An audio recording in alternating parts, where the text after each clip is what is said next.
한국, 처벌도 제대로 못하는 후진국 아닌가요? 제가 베이징 최고 로펌의 수석 변호사였을 때 한 말입니다. 연봉 10억을 받는 제가 한국의 시골 같은 법조계에서 배울 게 있을 리 없다고 생각했죠. 지금은 생각이 다르지만 말이죠. 제 이야기를 시작할게요. 안녕하세요. 제 이름은 리냐칭이에요.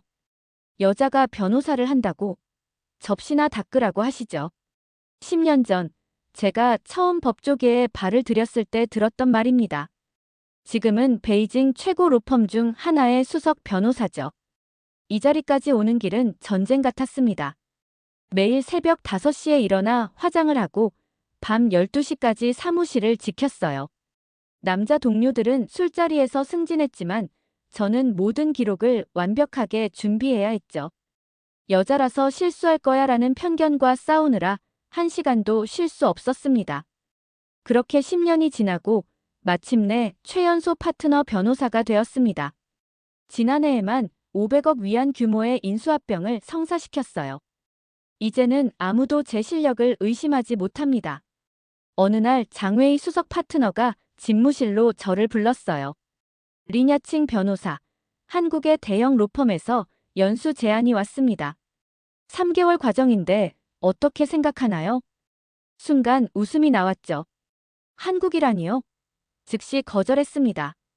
장 파트너님, 한국은 법조계 후진국 아닌가요? 차라리 미국이나 영국이면 모를까? 하지만 장웨이 수석은 생각이 달랐어요. 린 변호사, 요즘 한국 로펌들이 아시아 시장에서 빠르게 성장하고 있습니다. 삼성전자, 현대자동차 같은 대기업들의 법무를 전담하면서 국제적 영향력도 커지고 있죠. 중국의 법률 시장이 세계에서 가장 크고 역동적이라고 자부했기에 저는 여전히 회의적이었습니다. 주변 동료들의 반응은 제 생각과 비슷했어요. 야칭, 안 됐다. 하필 한국이라니. 그래도 견뎌봐. 중국보다 훨씬 뒤처진 나라인데 3개월이면 금방 지나갈 거야. 차라리 휴가라고 생각해. 솔직히 말해서 저도 같은 생각이었습니다. 하지만 승진을 앞두고 있었기에 이 기회를 무시할 수는 없었죠. 결국 마지못해 지원서를 제출했어요. 제 책상 위에는 베이징 법원에서 맡은 소송 기록들이 산더미처럼 쌓여 있었습니다. 그 중에는 판사와의 친분으로 해결된 사건들도 있었죠. 중국에서는 그게 당연했으니까요. 한국행을 준비하면서도 내심, 시간 낭비라고 생각했어요. 법조계에서 중국을 따라올 나라가 있을까요? 특히 한국같이 작은 나라가 말이죠. 짐을 싸면서도 코웃음을 쳤어요. 그렇게 저는 가벼운 마음으로 인천행 비행기에 올랐습니다. 인천공항에 도착했을 때부터 뭔가 달랐습니다. 중국의 어느 공항보다 깔끔하고 질서정연했어요. 출입국 심사대에서 담당 공무원이 제 여권을 검사하는데 어떻게 이렇게 빨리 처리가 되는 건지 의아했죠. 팁을 줘야 하나? 저도 모르게 가방을 뒤적거렸어요. 중국에서는 공무원에게 붉은 봉투를 건네는 게 일상이었거든요. 하지만 이상하게도 아무도 손을 내밀지 않았습니다. 오히려 친절하게 환영합니다라고 인사를 하더군요. 공항 로비에서는 한국 로펌의 담당 변호사가 저를 기다리고 있었습니다. 김서연 변호사라고 했죠. 한순간 화가 치밀었어요. 중국 최고 로펌의 수석 변호사를 맞이하는데 여자를 보냈다니. 아, 이래서 한국이 후진국이구나. 나를 무시하는 거야. 저는 속으로 이를 갈았습니다. 리냐칭 변호사님, 오랜 비행 피곤하셨죠? 김서연 변호사의 첫 인사가 의외로 따뜻했어요. 게다가 영어와 중국어를 자유자재로 구사하는 모습에 놀랐습니다. 차에 오르자 김서연 변호사가 태블릿을 꺼냈어요. 저희 로펌 소개를 간단히 해드리겠습니다. 화면에 나타난 건 완벽한 3D 프레젠테이션이었죠. 중국에서는 아직도 종이 브로셔를 나눠주는데 말이에요. 로펌에 도착해서 받은 첫 충격은 디지털화가 한창 진행 중이라는 거였습니다. 저희는 2년 전부터 디지털 전환을 시작했어요. 아직 완벽하진 않지만 많은 문서들이 전자화되고 있죠. 김서연 변호사의 설명이 의외였어요. 제자리에 앉아보니 책상이 깔끔했습니다. 중국에서 제 책상은 항상 서류 더미에 파묻혀 있었는데 말이죠. 컴퓨터를 켜자 AI 법률 검색 시스템이 나타났어요. 이건 저희가 최근에 도입한 시스템입니다. 유사 판례를 찾는 시간을 크게 줄여주더라고요. 점심시간이 되자 구내 식당으로 향했습니다. 한국의 로펌 문화가 궁금해져서 김서연 변호사에게 이것저것 물어봤어요. 중국과 비슷한 점도 있고 다른 점도 있네요. 오후에는 법원 방문이 예정되어 있었습니다. 법원 가는 길에 김서연 변호사가 물었어요. 중국은 아직도 판사에게 선물을 주나요? 저는 순간 말문이 막혔습니다. 그게 잘못된 거라고 생각해 본 적이 없었거든요. 그런데 중국은 얼마 전부터 판결문 공개를 중단했다고 들었어요. 김서연 변호사의 말에 저는 고개를 끄덕였습니다. 네, 작년부터예요. 갑자기 모든 판결문이 비공개로 전환됐죠. 정부의 결정이라 우리도 이유를 잘 모르겠어요. 법원 로비에 들어서자 대형 전광판이 눈에 띄었어요. 모든 재판 일정과 판결문이 공개되어 있었죠. 우리는 투명성을 중요하게 생각합니다. 모든 시민이 재판 과정을 지켜볼 수 있어요. 김서연 변호사의 말이 귓가에 맴돌았습니다. 그날 저녁 호텔 침대에 누워 천장을 바라보며 생각했어요. 하루 만에 제가 알던 모든 것이 흔들리고 있었습니다. 이게 제가 후진국이라고 생각했던 한국의 모습이었죠. 휴대폰을 들어 중국 동료들과 단체 채팅방을 열었어요. 하지만 아무 말도 할 수 없었습니다. 제가 본 것을 어떻게 설명해야 할지 모르겠더군요. 그들은 절대 믿지 않을 테니까요. 창밖으로 서울의 야경이 빛나고 있었습니다. 이제 겨우 첫날인데 앞으로 무엇을 더 보게 될지 처음으로 기대가 되기 시작했어요. 다음 날 아침 한국 법원의 판결 시스템을 배우게 됐습니다. 처음 들어간 곳은 판결문 열람실이었어요. 김서연 변호사가 컴퓨터를 켜더니 대법원 판례 검색 시스템을 보여줬습니다. 이건 정말 놀랍네요. 화면에는 수십 년 전 판결문까지 데이터베이스화되어 있었습니다. 이걸 일반 시민들도 볼 수 있다고요? 김서연 변호사가 고개를 끄덕였습니다. 네, 개인정보만 제외하면 모든 판결문이 공개돼요. 대학생들도 수업 과제로 판례를 찾아보죠. 중국에서는 상상도 할 수 없는 일이었습니다. 오전 재판 방청석에서 본 광경은 더욱 충격적이었습니다. 판사가 변호사의 의견을 경청하고 당사자들의 말에도 귀 기울이는 모습이었어요. 중국 법정에서는 판사가 절대적인 권위자라 이런 모습은 볼 수 없었죠. 김서연 변호사의 설명처럼 이곳의 재판은 진실을 찾아가는 대화의 장이었습니다. 점심시간 법원 구내식당에서는 더 놀라운 광경을 목격했어요. 오전에 재판을 진행했던 판사가 직원들과 같은 공간에서 식사를 하고 있었습니다. 저기 계신 분이 오전에 재판하셨던 판사님이에요. 판사가 직원들과 같은 공간에서 밥을 먹고 있었습니다. 식사 끝나고 커피라도 한 잔 해야겠네요. 김서연 변호사가 화들짝 놀랐어요. 그건 안 됩니다. 우리나라는 판사와 사적인 만남을 엄격히 금지해요. 윤리 위반이죠.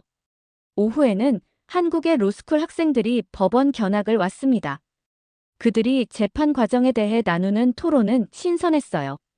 판사의 판단이 공정했는지, 피고인의 인권은 충분히 보장됐는지 등을 자유롭게 논의했죠. 중국의 법대생들이 법을 권력의 도구로 배우는 것과는 완전히 달랐습니다. 재판이 끝나고 판사실 앞을 지나면서 본 판사와 변호사의 대화도 인상적이었어요. 법정에서만큼이나 격식 있고 공식적인 태도였습니다. 중국에서라면 이런 자리에서 선물이 오갔겠지만 이곳에서는 그런 모습을 찾아볼 수 없었죠. 돌아오는 길에 김서연 변호사가 오늘 어땠냐고 물었지만 쉽게 대답할 수 없었습니다. 하루 동안 본 것들이 기존의 고정관념을 완전히 깨뜨려 버렸거든요. 호텔로 돌아와 노트북을 펼쳤습니다. 오늘 본 것들을 기록하고 싶었지만 타자기 위에 올려진 손가락이 떨렸습니다. 알고 있던 법조계와는 완전히 다른 모습이었기 때문이었죠. 연수 3일째, 제가 가장 궁금했던 한국 변호사들의 업무 방식을 직접 보게 됐습니다. 로펌에 도착하자마자 김서연 변호사는 의뢰인과의 상담을 보여주겠다고 했어요. 저는 중국처럼 의뢰인을 고압적으로 대할 거라 생각했습니다. 첫 상담은 중소기업 대표와의 미팅이었어요. 김서연 변호사는 의뢰인의 이야기를 끝까지 경청했고 모든 법적 절차를 쉽게 설명해 주었습니다. 심지어 비용까지 처음부터 투명하게 공개했죠. 제가 익숙했던 변호사의 모습과는 판이하게 달랐습니다. 그때 예정에 없던 의뢰인이 찾아왔습니다. 70대 노인분이었는데 아들의 보험금 청구 문제로 도움이 필요하다고 했어요. 아들이 중병으로 입원 중인데 보험회사가 보험금 지급을 거절했다는 거였죠. 중국이었다면 당연히 돌려보냈을 겁니다. 수임료를 낼 것 같지 않은 의뢰인이었으니까요. 하지만 김서연 변호사의 대응은 뜻밖이었어요. 즉시 보험약관을 검토하고 관련 판례들을 찾아보기 시작했습니다. 2시간 동안 꼼꼼히 상담하더니 무료 법률 구조 제도를 통해 도움을 주겠다고 했어요. 노인의 눈시울이 붉어졌고 저는 그 모습을 보며 가슴 한켠이 뜨거워졌습니다. 점심때 의뢰인이 식사를 대접하겠다고 했지만 김서연 변호사는 정중히 거절했어요. 대신 구내식당에서 점심을 먹으며 한국의 법조계 문화에 대해 이야기를 나눴습니다. 변호사와 의뢰인이 대등한 관계라는 인식이 새로웠어요. 오후에는 대기업 법무팀과의 회의가 있었습니다. 기업 측이 변호사의 의견을 자유롭게 반박하고 서로가 전문가로서 의견을 나누는 모습이었습니다. 중국의 법조계 문화와는 전혀 다른 풍경이었죠. 저녁 무렵 한 변호사가 늦게까지 무료 법률 구조 사건을 검토하는 모습을 보았습니다. 아침에 만났던 그 노인분의 보험금 청구 건이었어요. 유료 사건과 다름없는 열정으로 일하는 그 모습에서 법조계의 새로운 가치를 발견했습니다. 이날 밤 호텔 창밖으로 보이는 서울의 야경을 바라보며 생각에 잠겼습니다. 하루 동안 본 것들은 단순한 업무 방식의 차이가 아닌 근본적인 법조 문화의 차이였어요. 변호사를 바라보는 시선, 의뢰인을 대하는 태도, 그리고 법이 가진 의미까지 모든 것이 달랐습니다. 연수가 절반을 지나면서 한국 법조계의 모습이 새롭게 다가왔습니다. 다음 날 김서연 변호사와 함께 기업 법무팀이 사용하는 AI 계약서 검토 시스템을 살펴보기로 했어요. 대형 모니터에 띄워진 화면을 보고 깜짝 놀랐습니다.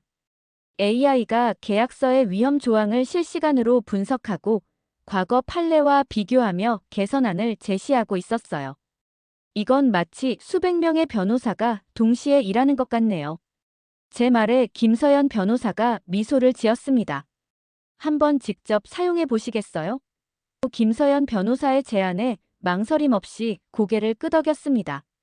제가 최근 중국에서 검토했던 투자 계약서를 시스템에 올려봤어요.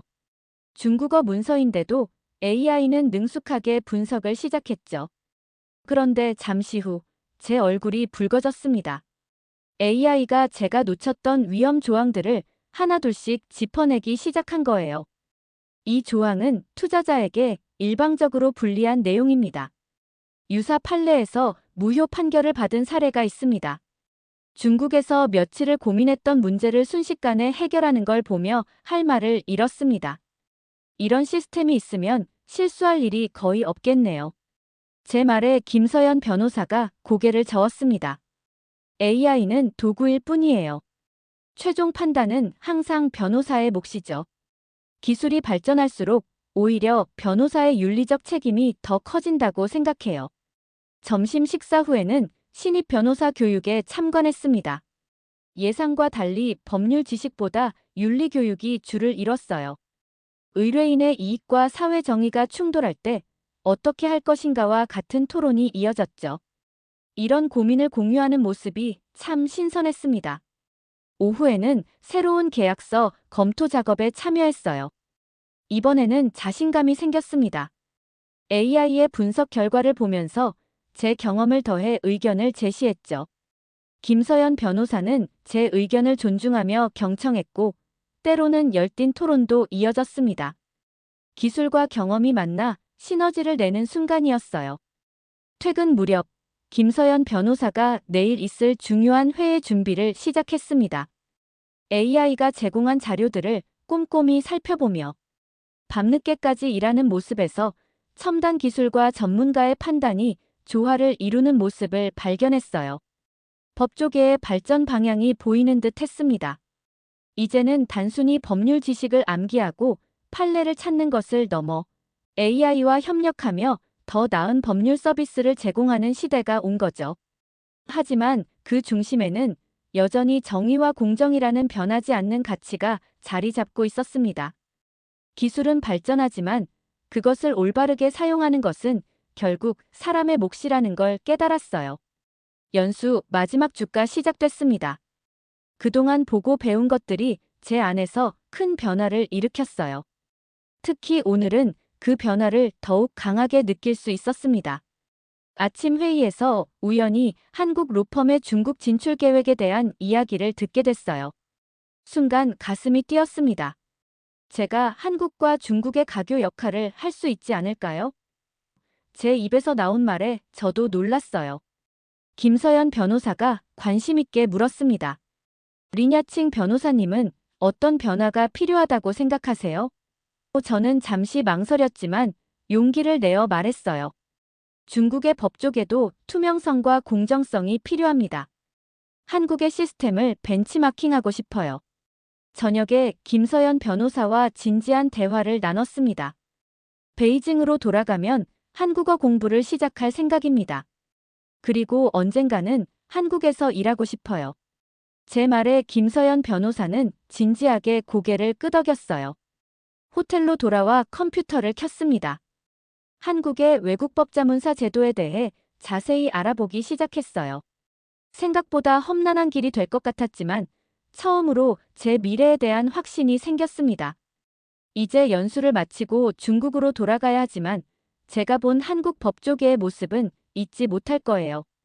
판결문 공개와 투명한 재판 과정, 의뢰인과 변호사의 대등한 관계, AI 기술을 활용한 업무 혁신까지. 이런 것들이 바로 법조계의 선진화였습니다. 중국의 법조계도 언젠가는 이런 변화가 필요할 거예요. 그리고 그 변화의 한가운데에 제가 있고 싶습니다.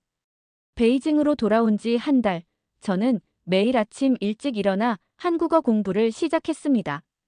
처음에는 한글 자음과 모음을 익히는 것부터였어요. 로펌 동료들은 제가 미쳤다고 생각했죠. 중국 최고의 로펌에서 일하는데 왜 한국어를 배우냐고. 하지만 저는 확신이 있었습니다. 한국에서 보낸 3개월은 제 인생을 완전히 바꿔놓았거든요. 김서연 변호사와는 이메일로 연락을 주고받았어요. 한국의 외국법자문사 제도에 대해 조언을 구했고 준비해야 할 것들을 하나씩 체크해 나갔습니다. 로펌에서는 여전히 바쁜 나날이 이어졌습니다. 의뢰인과 상담할 때면 한국에서 배운 자세를 떠올렸고 판결문을 검토할 때는 더욱 꼼꼼해졌습니다. 후배 변호사들에게도 한국의 법조계 문화를 이야기해주곤 했죠. 리냐칭, 요즘 많이 달라졌어. 수석 파트너 장웨이 변호사가 어느 날 말했습니다. 의뢰인들의 만족도가 훨씬 높아졌어요. 한국 연수에서 배운 게 맞나 봐요. 그 말을 들으며 웃었지만 속으로는 더 큰 변화를 꿈꾸고 있었습니다. 6개월이 지난 지금 제 책상 서랍에는 한국어 교재가 가득합니다. 법률 용어 단어장은 이제 제법 두꺼워졌어요. 한국 로펌의 채용 공고도 매일 체크하고 있죠. 아직은 부족하지만 꿈을 향해 한 걸음씩 나아가고 있다는 걸 느낍니다. 벚꽃이 피는 계절, 서울에서의 마지막 날이 떠오릅니다. 그때 본 한국 법조계의 모습은 제 마음속에 깊이 새겨져 있어요. 판결문 공개와 투명한 재판 과정, 의뢰인과 변호사의 대등한 관계, AI 기술을 활용한 업무 혁신까지. 언젠가는 저도 그곳에서 그들과 함께 일하고 싶습니다. 그럼 지금까지 제 이야기를 들어주셔서 감사합니다. 오늘 사연 어떠셨나요? 오늘 이야기가 흥미로우셨다면 구독과 좋아요 부탁드려요. 더 재밌는 사연을 가지고 올게요. 감사합니다.